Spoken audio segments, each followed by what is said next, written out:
અમારી આ જે 9 સીટની જીત છે એ અંજાર શહેરના તમામ લોકોને જીત છે। અમે જીતનો જશ અંજાર શહેરના લોકોને આપી છીએ અને આ જે લોકશાહીનું ખૂન ભાજપ દ્વારા કરવામાં આવ્યું હતું તેનો વળતો જવાબ પબ્લિકે મતદાન રૂપે આપ્યું છે અને આપને જણાવવા માંગીએ છીએ કે અમે આ 9માંથી આવતી વખતે 29 કરવા માટે 5 વર્ષ સતત સક્રિય રહેશું। જી, શું બાપુ ઓલું કળશ ઢોર્યો છે, શું કહેશો અંજારની જનતાને? બસ અમારે પબ્લિક દ્વારા જે અમને જવાબદારી સોંપવામાં આવી છે એ અમે નિષ્ઠાથી નિભાવશું અને આજે અમારી અહીંયા વિજય સરઘસમાં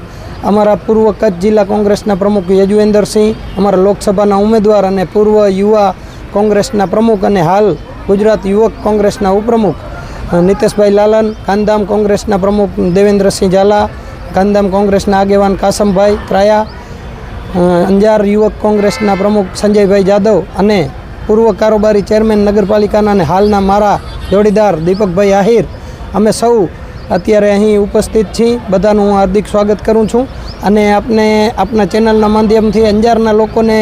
અપીલ કરું છું કે આવો, તમને હજી પણ ક્યાંય એવું હોય તો કોઈથી ગભરાવો નહીં અને અમારી સાથે જોડાઓ। આપણે સૌ સાથે મળી અંજારમાં નવસર્જન બનાવીએ। આ વખતે ભારતીય જનતા પાર્ટીના લોકોએ શામ દામ દંડ ભેદ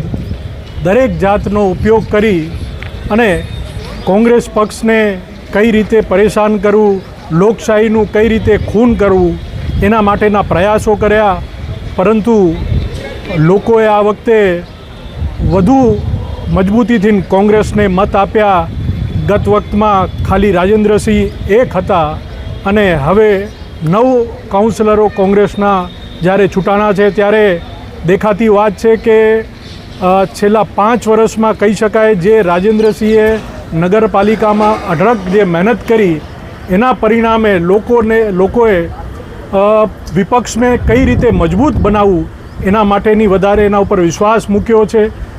કોંગ્રેસ પક્ષ ઉપર વિશ્વાસ મૂક્યો છે અને જે એક ચક્રી શાસન હતું એનો ક્યાંક ને ક્યાંક મને લાગે છે કે અંતની શરૂઆત થઈ ગયું છે અને જે રીતે રાજેન્દ્રસિંહે કીધું કે આ વખતેની 9 સીટની આવતી વખતે 29 થશે અને મને સંપૂર્ણપણે વિશ્વાસ છે જે રીતની કામગીરી છેલ્લા 5 વર્ષમાં થઈ છે અને જે બીજા 9 ચૂંટાયેલા સદસ્યો છે એ આવનારા દિવસોમાં અંજારના લોકોના પ્રશ્નને વાચા આપશે, એમના માટે લડાઈ લડશે અને અંજારના લોકોનો વિશ્વાસ કેળવશે અને આવતી વખત 5 વર્ષ પછી ફરી અહીંયા કને કોંગ્રેસની સરકાર બનશે એના માટેની આજ અમે અહીંયા બધા નેમ લઈને જેટલા ઉમેદવારો ચૂંટાણા છે એમની આજે અહીંયા કને શોભાયાત્રા છે અને અહીંયા કને દરેક લોકોએ જે વિશ્વાસ અંજારના વિસ્તારના લોકોએ મૂક્યું છે એને અમે ખૂબ એમને ધન્યવાદ કરી છીએ અને વિશ્વાસ દેવડાવી છીએ કે જે અમારા ઉપર આશા આપે દેખાડી હતી એ આવનારા દિવસોમાં અમને એને ખરા ઉતરશું।